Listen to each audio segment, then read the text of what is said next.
Hi, I'm Jamie. This is Dead Dodge Garage, and this is Transmission Week. We're not going to talk at all about the 3-speed plus overdrive Borg-Warner manual transmission here in pieces. This is for a Studebaker, and we'll see that again, I don't know, someday. No, we're going to hang out over here and talk about go fast 4-speed stuff. If you've been following along with my racing exploits, then you know all the drag passes I've ever made were in this car, Dale's Demon. Dale's Demon, of course, is a factory 340 4-speed car, so it's equipped with 3 pedals. This is a lot of fun to race, by which I mean challenging and slower than an automatic, but I wouldn't have it any other way. The transmission in the Demon is exactly the same as this one. This is your standard cruising model A-body iron main case 1-to-1 4-speed A833 transmission. Of course, the one in the Demon is slightly less blown up than this unit, but that's a different story. This is my 1966 Plymouth Barracuda with a dart front end. I affectionately named this car the Garbage Can Cuda some years back. This is a nostalgic drag racing style project. The entire point is for this thing to look, sound, and feel like it was competing in like 1968. Currently, it's pretty much just a strip shell. There are a couple hints on it that it's going to be awesome, like the cable drive tack on the cowl, for example. As much as is feasible, this build is going to be all period stuff. It's got an A-body 8 3/4 rear end in the factory width. It's got the super stock springs, and it's obviously got gigantic mag wheels. We've yet to get the correct slicks or cut the quarter panels to fit these, but we'll get there. In previous videos, I've explained that this project is essentially picking up where I left off with Dale's Demon. I don't want to race that car anymore, but I do still want small block 4-speed high revving bang shifting action. And that's what we're going for here. To that end, obviously, we're going to run 3 pedals, and we're going to have a 4-speed manual just the same. Except it's not going to be just the same, because I'm drumming up an old school go fast recipe for a super awesome 4-speed. A very important part of that equation is this vertical gate shifter from Hurst. Unlike a traditional 4-speed H-pattern shifter, this uses a T-handle to pull up into first and second gear, and from there, you just bang it front and back and it shifts itself through to fourth. My biggest problem in drag racing with a 4-speed has been missing third gear. And it's not that I can't find it, it's that when I go to grab it, it tends to not want to engage. Now this could be explained by several different things. This shifter is just the bog standard unit, not even a race-specific competition plus. And again, it's a totally standard transmission. I could attach that vertical gate shifter to one of these standard 4-speeds, and it may well improve things, but it's certainly not the most ideal for going fast. Then what is the most ideal for going fast? At least if we're talking about a factory 4-speed transmission with largely factory parts. For that answer, we turn to this, the Chrysler manual transmission section of the Direct Connection Racing Manual, known affectionately by enthusiasts as the Bible. This copy came with the Demon from Dale, and there's a ton of information he used in here over the course of his drag racing career. There's a ton of useful general information in here. A lot of this can be found on the internet these days, but it's great having it all together in a book. Also, there's useful stuff like part numbers for various pieces that are discussed. Because I'm racing 8th mile, I did actually consider a 3-speed manual transmission for fewer shifts. This is the entire section of the Direct Connection book dedicated to the 3-speed manual. Essentially, it says this isn't usually a thing, but you could use an A230 if you feel like it. Directly below that 3-speed manual transmission entry in the book is what we want to look at today, the slick shift conversion. Essentially, the slick shift conversion turns the 4-speed Chrysler transmission into a hardcore drag race only unit. This version of the Direct Connection Manual dates from 1974, and at that time, the book stated that the slick shift transmission is still the only transmission to use in super stock or modified production racing and can be purchased as a complete ready-to-race unit for the A-body or for the B&E body. I'm going to show you how to do this in real life in just a minute here, but the basic gist is explained right here in these few paragraphs. Essentially, you disassemble your 4-speed, you throw away the brass synchronizer stop rings, and then you grind every other tooth off of the engaging sections of the gears and off of the sliders which engage onto them. The transmission is then reassembled without the synchros. It is now a slick shift unit and must be shifted fast and firmly. I guess it's important to note before we go any further, this modification is essentially for drag racing use only. Generally these days, if you want a high-performance manual transmission, you're going for a 5-speed or a 6-speed, something that says TKO or TKX on it, perhaps. You certainly do not want to run a slick shift transmission in a normal street-driven 4-speed car. That would be miserable and maybe just not even possible at all. Coming back over to the workbench, you'll see I've got most of 2 833 4-speeds sitting here. One of them is the transmission I'm going to be building, and the other is a grimy, rusty parts donor I got from Tom with Rocket Restorations. Before I move on with this build, I do have a couple other thoughts. Let's say you don't want to build a crazy slick shift transmission, you just want a nice shifting 4-speed to use on the street, or maybe in some light racing. Well, I'm going to have some insight for that as well, as far as shifting, the covers you want to use, and the forks you should select. So make sure you follow along anyway and get those little tidbits. This is not a general 4-speed rebuild video. I've already made that video, and you can go back and refer to it as thousands of other people have. If you do have any questions, you can always ask those in the comments. I see almost all of those. Let's see the transmission I'm actually going to be building. This is an aluminum main case, and they're not really known for strength. The main issue you see is the countershaft wearing its way into the case. Well, that's been fixed here. This thing actually has steel bushings inserted in both sides of the case where the countershaft rides to fix that problem. This is the tail shaft housing I'm going to be using. This is a very special aftermarket piece. Notice, it is also aluminum. Even the factory aluminum overdrive transmissions still used a cast iron output. So this is very special indeed. It also completely lacks a speedometer drive here. Obviously, the great thing about aluminum is it doesn't weigh anything, at least compared to cast iron, which is great for drag racing. You'll notice this case is labeled as close ratio 18 spline, and the gear ratios are written right here. 265 first, 164 second, and 119 third. That is not a factory gear set. That is actually the red stripe high performance gear set. And that's pretty cool. Obviously those gears are gone now. I've just got an empty case full of metal shavings. And as you can see, the main case is sitting on a scatter shield. This is a heavy-duty steel bell housing that will hopefully save my ankles in the case of a clutch explosion, which is a very real possibility when you're launching at like 6,000 RPM. Recall the engine we'll be putting in front of this 4-speed is this ridiculous 273. This should do some kind of neat stuff. And now for the donor transmission.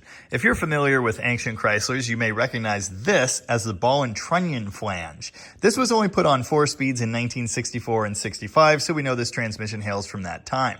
Also, notice the tail housing is much longer compared to our A-body unit. That's because this is the B-body unit. I've only just noticed all 3 of these ears have been snapped off of this transmission and welded back on. Yet another reason why this is a great donor transmission. The other reasons, well, it's crusty and disgusting and makes terrible bearing noises. And ball and trunnion. I mean, these only fit 2 years of car. There aren't many situations where you'd want to put this in anything today. I have to take a moment to say thank you to a gentleman named Tim. Earlier this year, Tim donated something like 7 4-speed transmissions and a bunch of parts to the channel. Most of these transmissions were that ball and trunnion type, although they come from A-bodies, and I had every intention of taking one of these apart and custom grinding the gears myself to build a slick shift unit.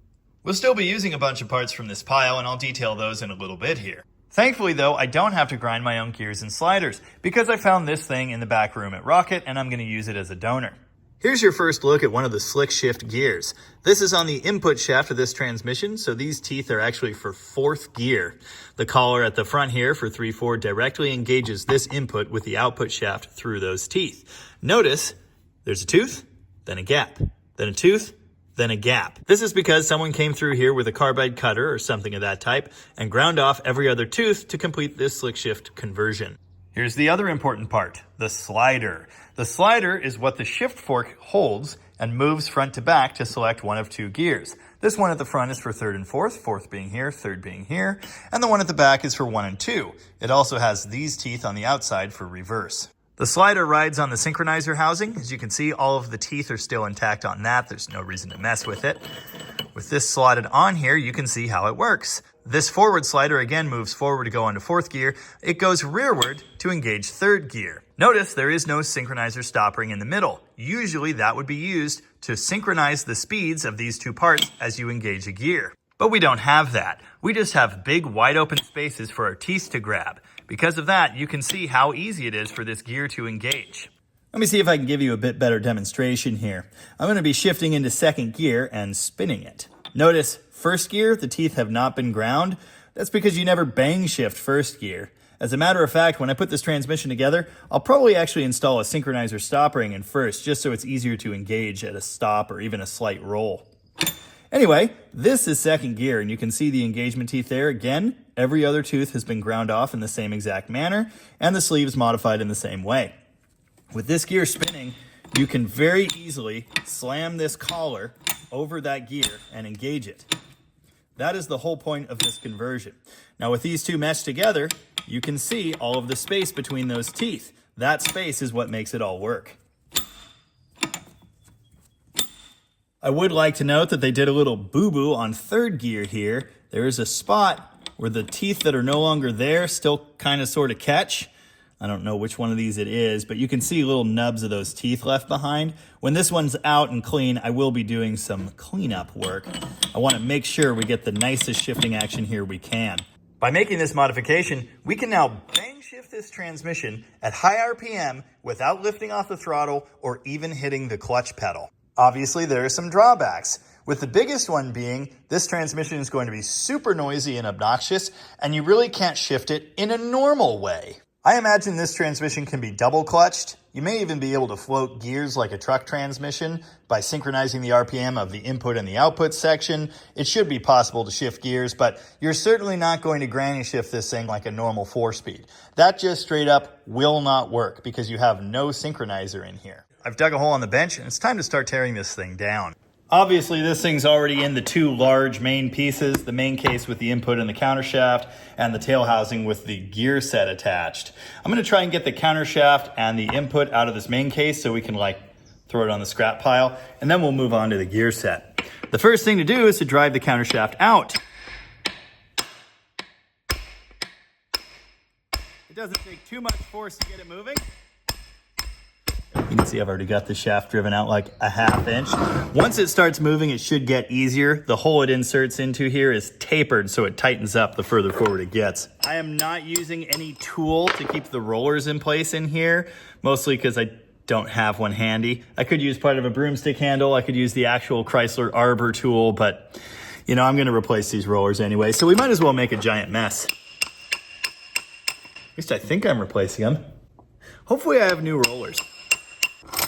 Whee! But in case I don't, you know, we'll try to not lose too many of them. There we go, a baggie of the little rollers for the countershaft. And I also fished out the front roller that goes between the input and the main shaft with a magnet. Rescued these little detent balls too. I think one of these is from reverse and then one is probably from the shifter cover. The countershaft has to move down in the case so you can get the input out. It actually has to be knocked that way in most of these. Some of the ones with the big front bearing, it can come out this way, but you still need the countershaft down. Anyway, I removed the snap ring on the front bearing, and this should be ready to rock. It's a little stubborn, but it is moving. I probably could have sprayed that, or heated it, or literally done anything, but I decided to just hit it with a hammer. Nice. And there's your input section out of the transmission case. This is your input bearing, which, yeah, not happy. This gear is not actually fourth gear. This gear runs the countershaft here, and then all of the other ratios go through that. These teeth are essentially fourth gear. That's basically all it is. These teeth are engaged with the forward synchronizer through that collar, and that's fourth gear. Pulling the snap ring that holds this blown up bearing to the input carefully. Hey, don't put your fingers inside these pliers.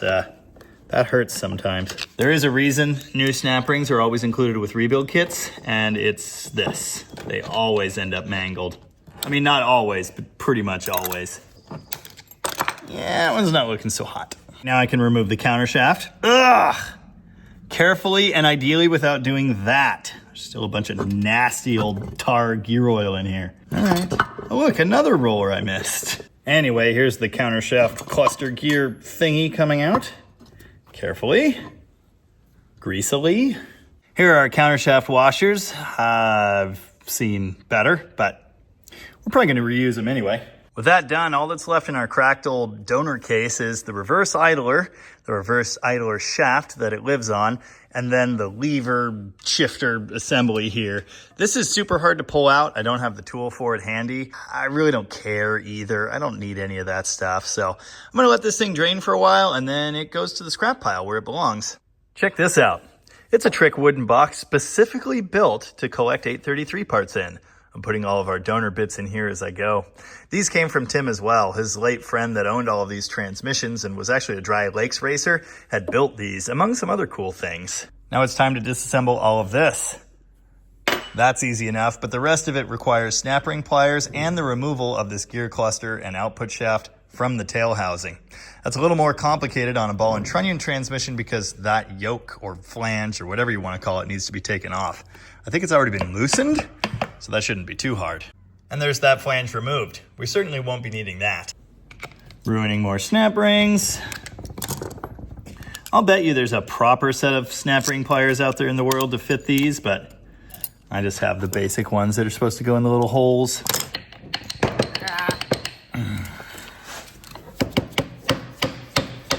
Come on. Woo! Ah. Well, it's off. Don't do that. That's nice and easy. Third gear. Yeah, that way. Sure. Now this is interesting. This is actually a special synchronizer body in that it doesn't have any of the pieces for a synchronizer. Typically you'd have spots for little springs and clips, but this doesn't.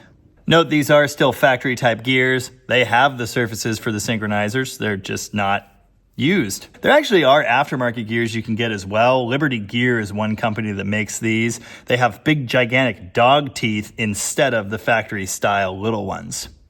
You know, these are kind of a wear part. They're not going to live forever when used as a slick shift. You can see these teeth are already very well worn. We're going to run it anyway, but yeah, these aren't going to last another 50 years. And now it's time to pull this main output shaft section out of the tail housing and get these last gears off. Really, dude? Need like 3 more hands? At least 2 more hands. Got it. Just had to grab a bigger hammer. I'm sure this goes without saying, but if you're going to reuse your main output shaft, don't smack it with a sledge. Dug out the bearing separator puller thingy. I've got it hooked under this rear bearing now. I did take out the snap ring, of course. By tightening this thing between first gear and the bearing, the wedge shape starts to loosen the bearing and send it this way. You can see it's already moved a little bit. You tighten these bolts up, close this thing down, and the taper sinks in there behind the bearing a little bit better. Now I'm just tapping it with a hammer and slowly working the bearing off that way.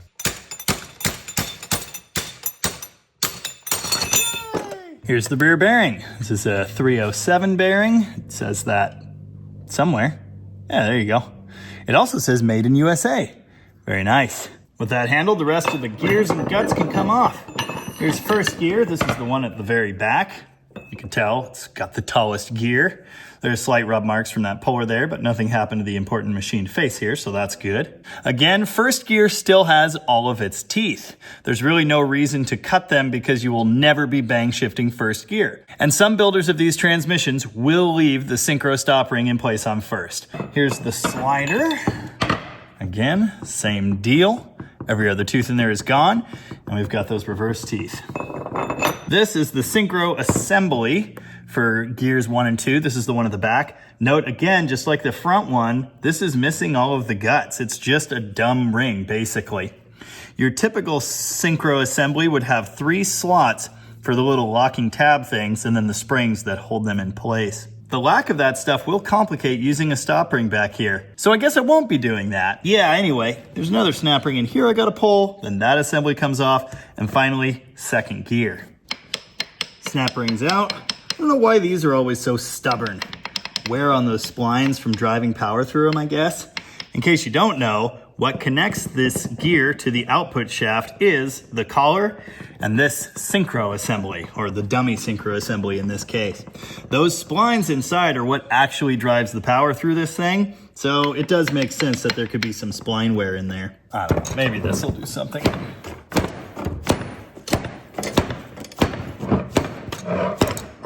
Hey, and then finally we've got second gear. Nice. It's kind of rusty and ugly. Rather interestingly, the engagement teeth on second are worn, but they're not as worn as third in this transmission. Second is usually what takes the brunt of the abuse in a go-fast transmission application. This one looks all right. It is rusty in places. I have a plan for that. I did pull the front bearing as well using the same style splitter puller thingy-me. With that, the donor teardown is complete, and all of the important bits are laid out in our fancy box here. We've got our countershaft cluster. We've got our output shaft, which I also found sitting on the ground in the back room at Rocket. We've got the countershaft itself, the old front and rear bearings for examples, first gear, second gear, third gear, and our input fourth gear section.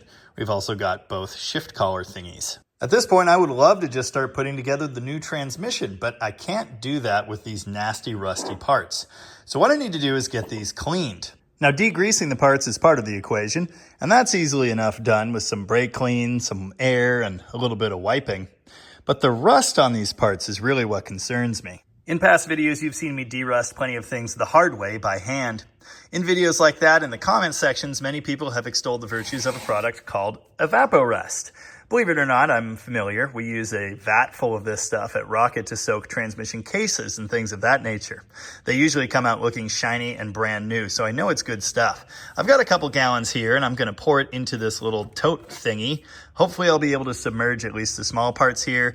In all likelihood, 2 gallons isn't going to be enough, but it's a good start. The great thing about Evapo-Rust, in addition to being awesome, is it's reusable. I can keep it in this tub and use it to soak small parts like this for ever, I guess. All right, that's just 1 gallon and it's already up to the middle of the bucket with the parts in there anyway. I could rotate these, but I'm just gonna add a little bit more to cover everything. I may well be able to stack the last couple pieces. I've got one more gear and the other slider as well. Kinda weird, the first jug was totally clear and this jug is yellow.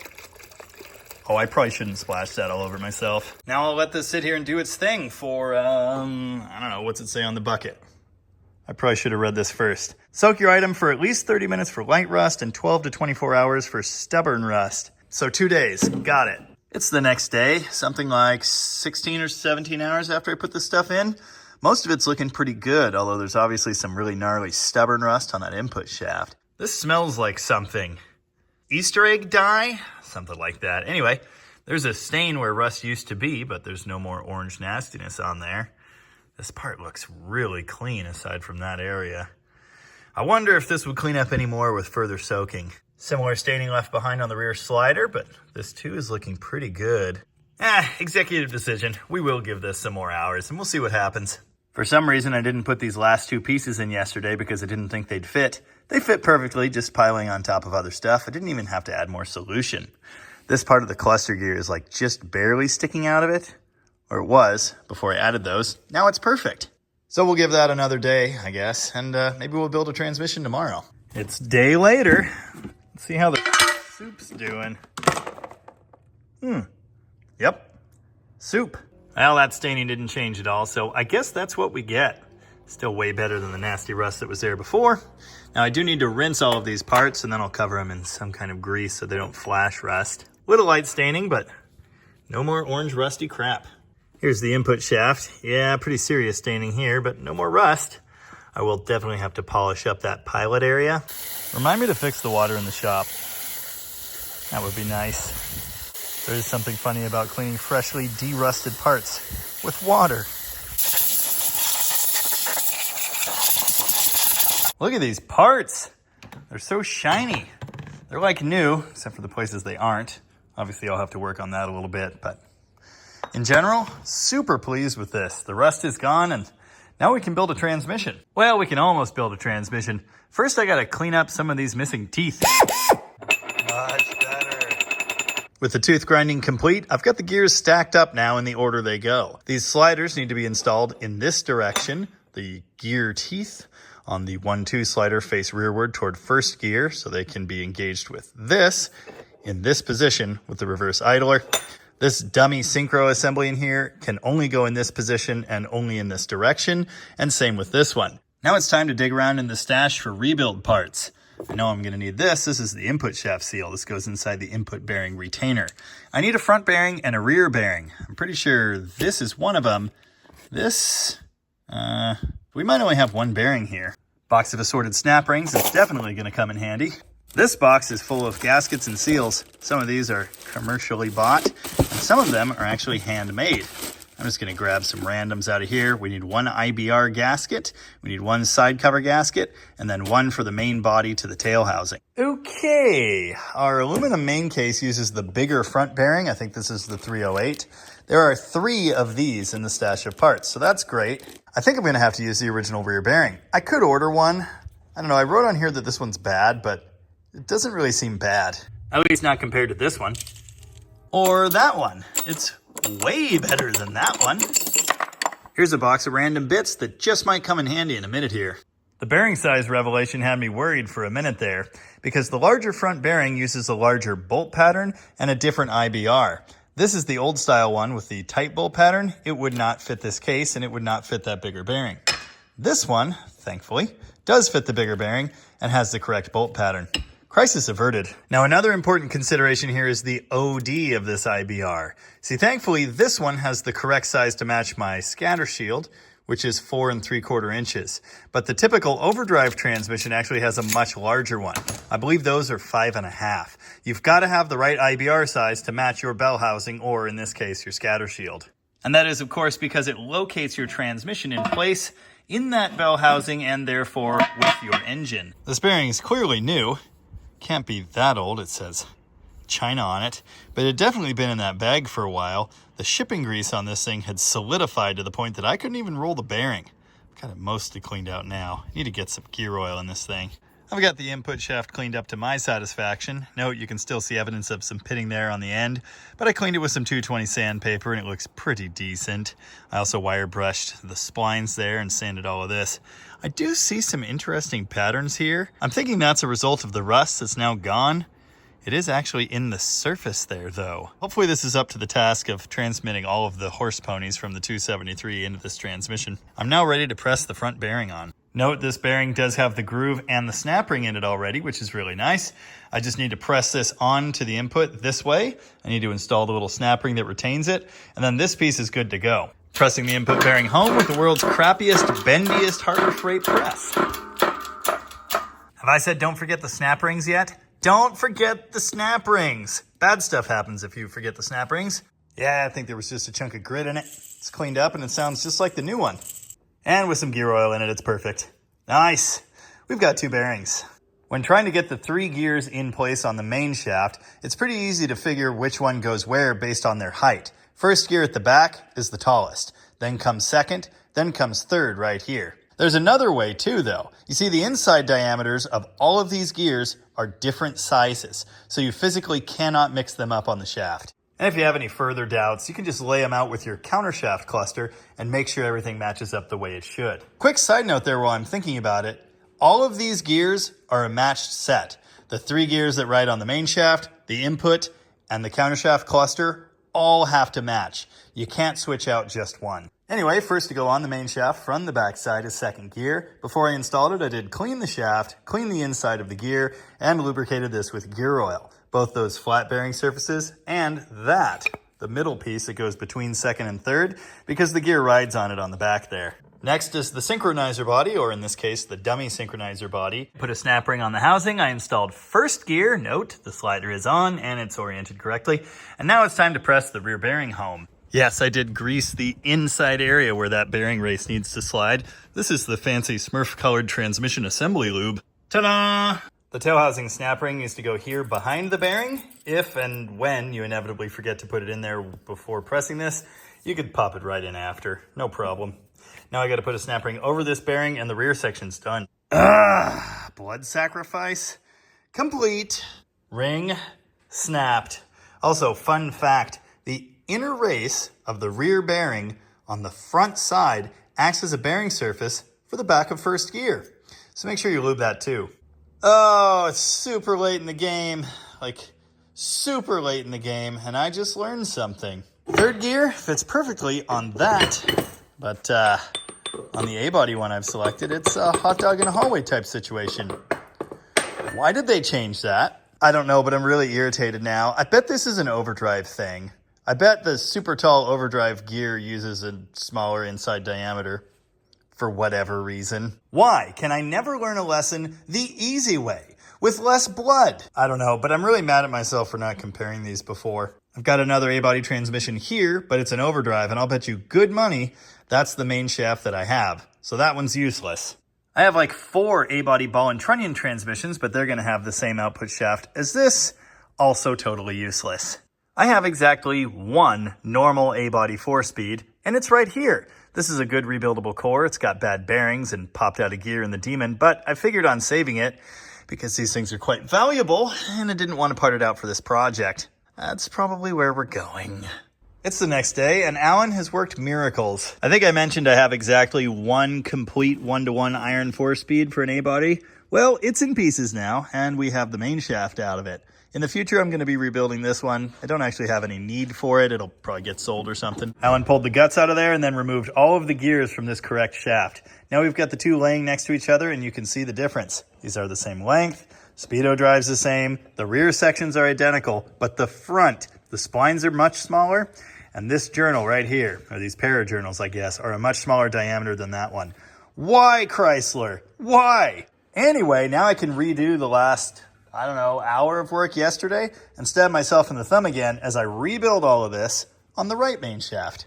Well, it's quite some time later, and we're finally back where we should have been at the end of yesterday. I actually almost did install this drive synchro dummy housing thing backwards. The only way to tell was the gap here where the synchro stop ring would be was slightly wider than it should be. Obviously, it should match that one. So I figured it out, but it is possible to put it backwards. Don't. Meanwhile, over here, Alan's working miracles. Look at this main case. So shiny and no longer full of metal shavings, at least mostly. You know, I'm pretty sure I said something like all of the reverse stuff is together in this case and we're not going to have to mess with it. No, there's no reverse stuff in this case. No shift lever, no shaft, no gear, nothing. I did find most of it in the parts pile. In fact, I have a couple of each of these, but I don't have a shift lever. Seriously, everything else in this pile but a reverse shift lever. So now I got to go rip one out of that donor and hope it actually fits in the aluminum case. All right, it's slightly easier. This will annoy future Jamie some more because I do want to rebuild this transmission as well. This is a good BE body one. It does have some slight damage to the case, but that's fixable. Anyway, the reverse shift lever is in here. None of the rest of the guts are, so I guess I'll just grab it. Yep, it's a shift lever thing. This transmission might well get built for a PT Cruiser gasser project in the future.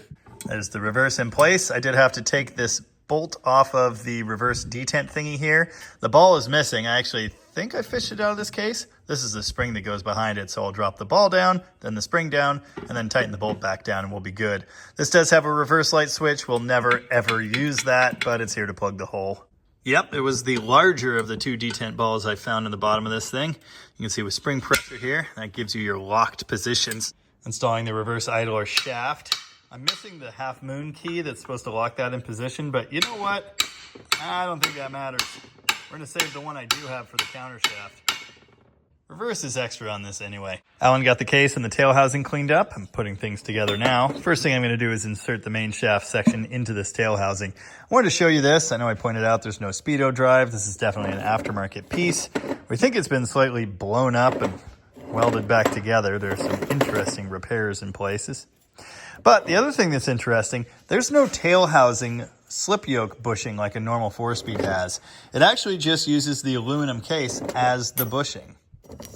Here's what that looks like. Obviously it's not a super tight fit, but it never is in the other style either, so just kind of neat. Main tail housing section, done. Now I just have to pack roller bearings, get the countershaft dropped into the main case, get the input set in place, and then we can put this thing together. Well, it's a really long time later, and I did finally get all of these roller bearings packed in. I used transmission assembly lube this time instead of that super tacky red grease. Honestly, the super tacky stuff is better for this, but this stuff I think actually mixes with the fluid, which the grease doesn't, technically. Anyway, it's all together now. Notice I do have an arbor here. I borrowed the 833 rebuilding tools from Rocket. I could have done it without, but things kept falling apart and it was a huge pain, so there you go. If you're going to attempt this and you don't have the tool, again, a broomstick, a wooden dowel, a hollow tube, that's what they used in the brewer's rebuild guide. There are all kinds of options, but you want something in there the length of this shaft that will hold the rollers in place. Otherwise, you're going to have a bad time. All right, we learned two things. First, that stuff's going in the garbage. It sucks for this job, and I never want to see it again. The other thing we learned is this. This aluminum case has the steel repair bushing in the front for the countershaft to ride in, which is great. You kind of need that because the aluminum cases suck. Anyway, the bad news is that bushing fills in the gap here for the front flat spacer thingy. You can't drop the countershaft in with these standard spacers with their teeth. I'm gonna have to flatten out one of these teeth so it'll sneak past there. That's just dumb. And the way I learned that, of course, is trying to install this thing, and then I carefully lifted the countershaft out and left it here for a few seconds while I looked.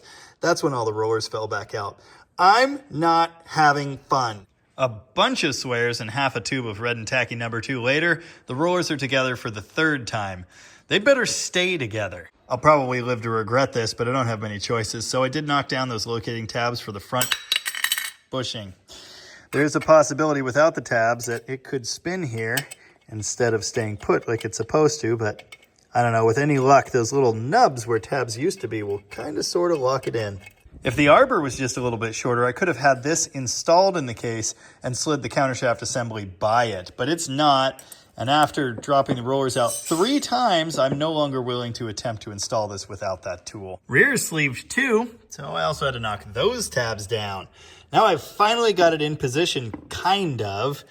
It won't go past in position, which is where you need it to get the main shaft passed in. And I notice this is a little tight, probably because that sleeve is driven ever so slightly too far in. You have to knock the countershaft assembly down so you can get the input installed. It didn't want to go down, but it's just a hair off of where it's supposed to be, and it was just enough to get this in here. So I guess at this point, I'll start driving the countershaft home, and hopefully all of this just kind of fixes itself.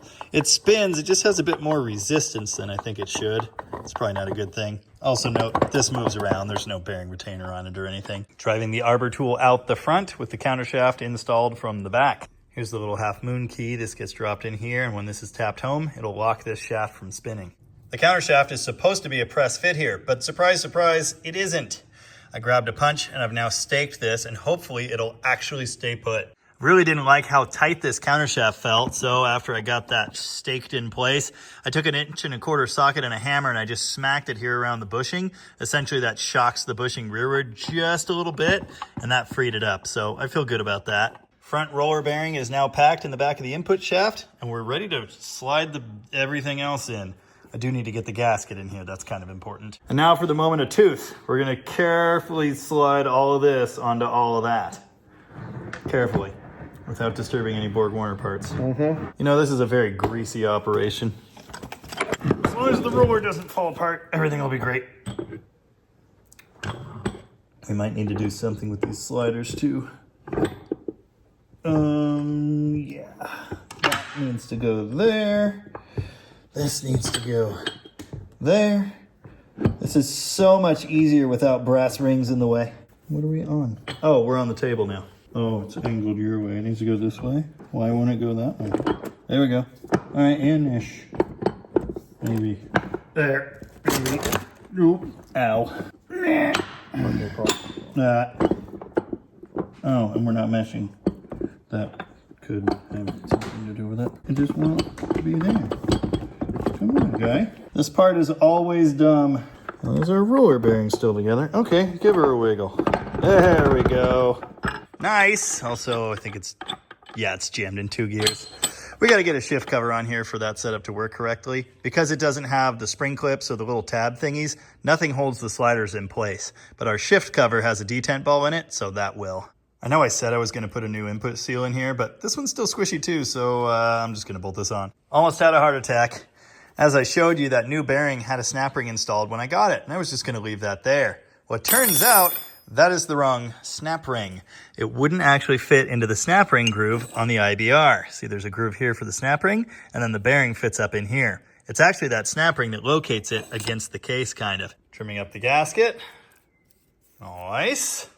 All right, we've got most of a transmission now.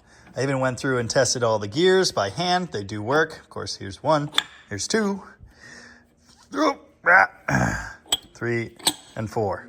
I don't know what's up with 3. Even though I ground those teeth, it's still kind of funky sometimes. If I did all this work to still have problems finding 3rd gear, I'm going to be upset. Tail housing's torqued. Input bearing retainer is torqued, and David has even installed our Vertigate shifter. I still need to work on the hardware a bit here. This is loose, so the stops aren't lining up right all the time. And we still don't have a reverse section. I'm going to have to make that out of spare parts. But what needs to happen next is the installation of a shift cover. It's the next day for no particular reason, and it's finally time to talk about shifting this thing.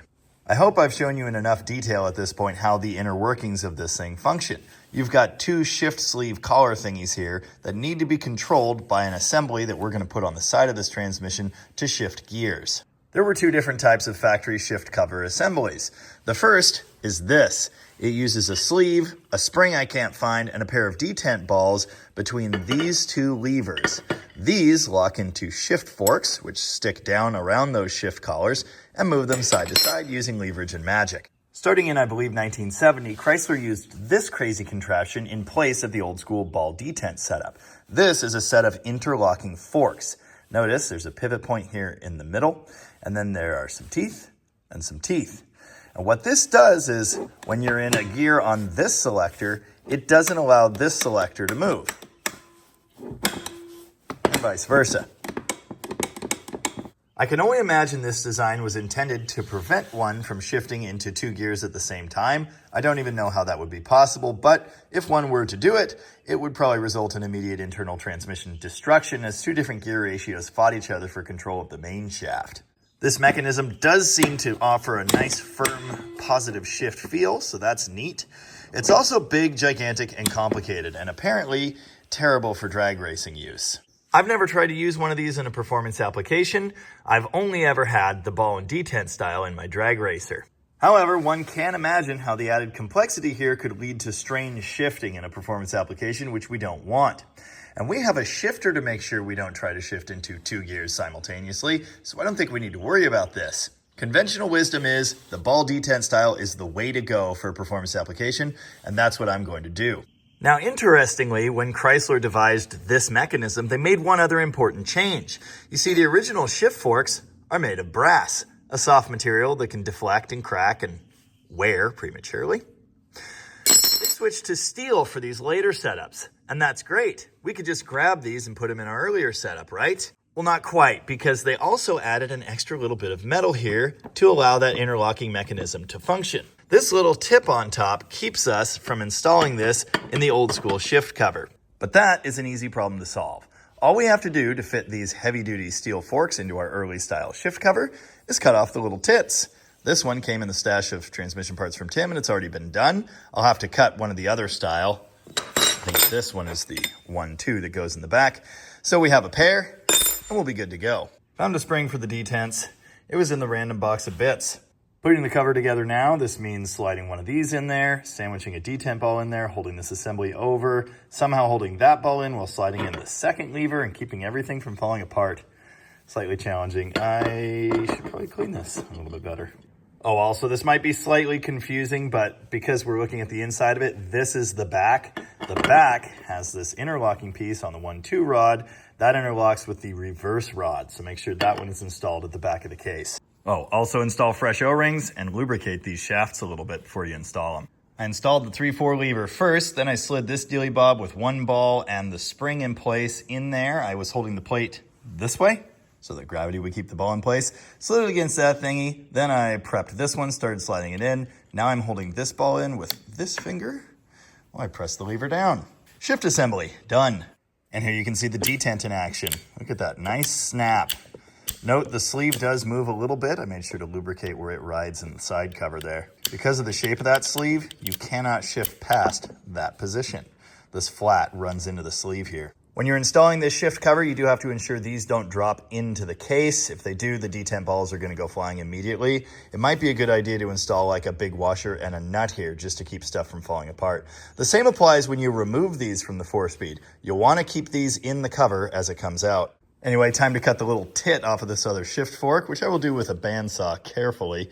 I did take the liberty of covering the transmission and the shift cover and the important guts, so we keep metal shavings out. It's pretty tough material. It was kind of hard to cut. Did clean it up with a file a little bit, and it's ready to install. Here are the shift forks set in place. I did lubricate the little grooves that they sit in there. Now this can be an irritating part of the process, trying to get these started in the side cover. I'll tell you what, it's even worse in the crossbar style because these little tits have to be locked in. You got to use 2 screwdrivers and compress the arms upward and then slot them in there while trying to get this thing set down, and it's really dumb. This is dumb too because this one in particular is not symmetrical and it doesn't want to stay here, but it's still better than the other type.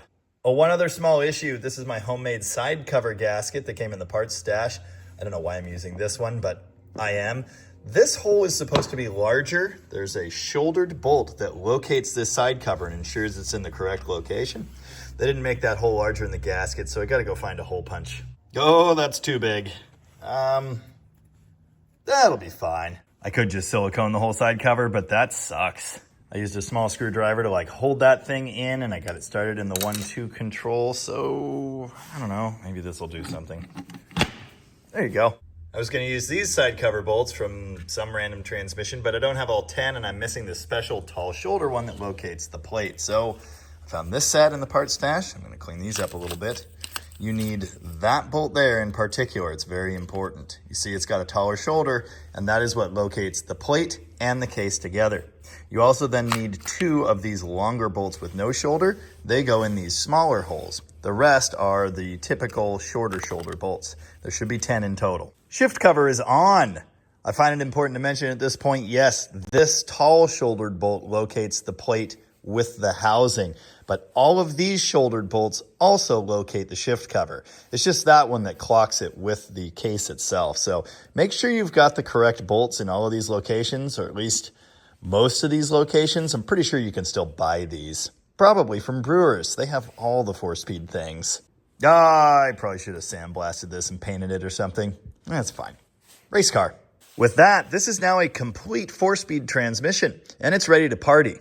Except, of course, that we don't have linkage and I can't shift gears or anything. I need to figure out this hardware spacing and make sure these stops are actually going to line up correctly, because sometimes they don't. But I think at this point, I can now start working on linkage stuff. I'm sure I called those bits inside levers because technically they are acting on the forks with leverage, but these are generally what we refer to as the levers, or the pieces outside the transmission that shift those inner pieces through a rotation right here.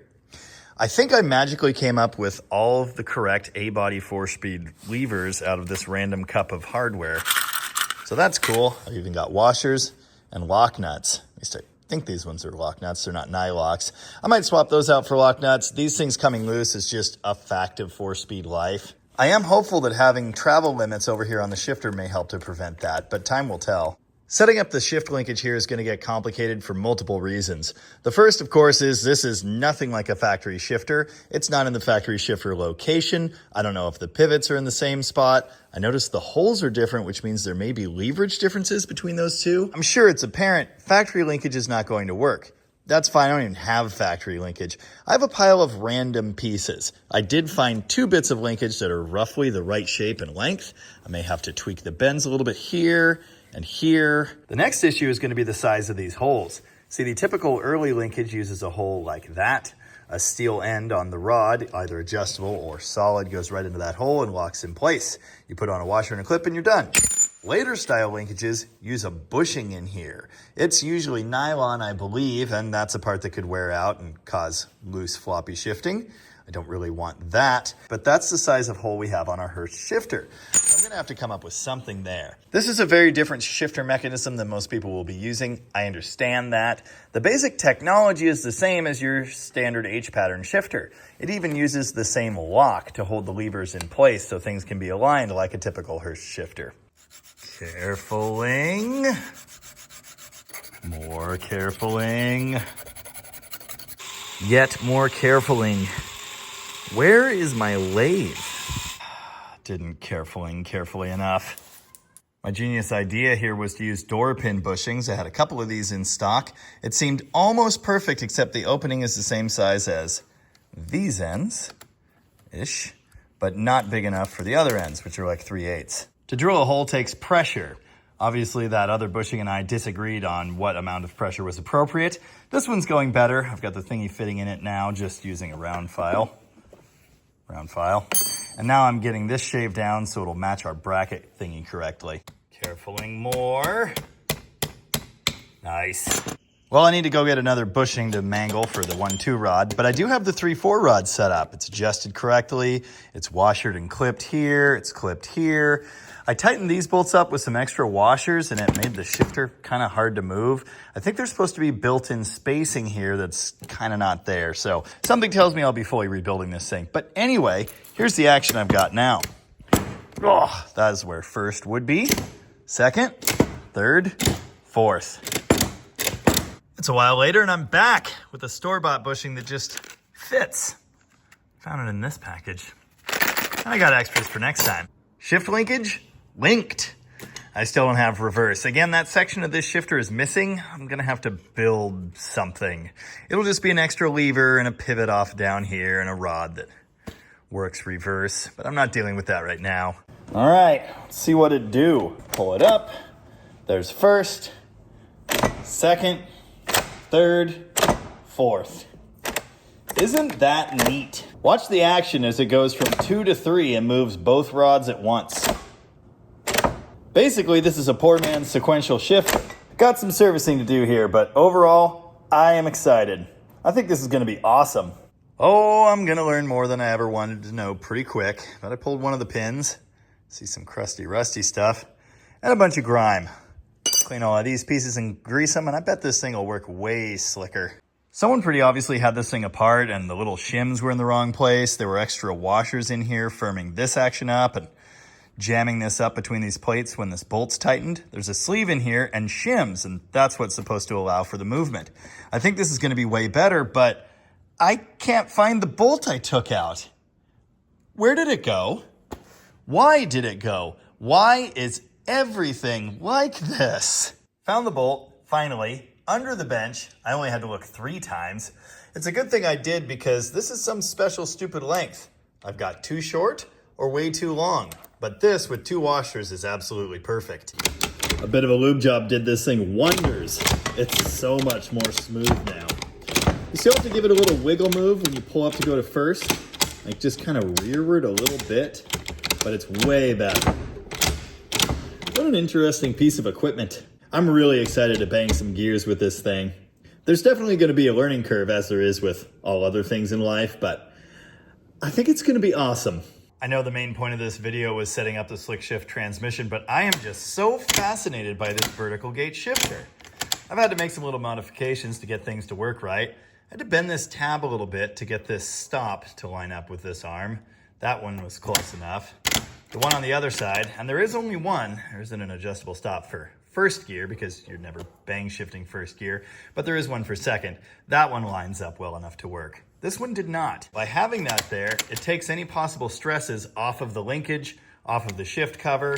It stops it right there, and it gives a nice positive feel. The fancy or higher performance Hurst shifters actually have adjustable stops like this as well. They're not per gear, there's just one on the front and one on the back, but very similar idea. Initially, I had planned to use this Hurst Super Shifter for the Barracuda before I got the vertical gate. I'm sure I'll use this for something in the future. It's pretty cool. It's got that reverse lockout T-handle. It's supposed to have the adjustable stops. They're currently missing, but that's easy enough to replace. You know, I own a few Hurst shifters. Yeah, just a few.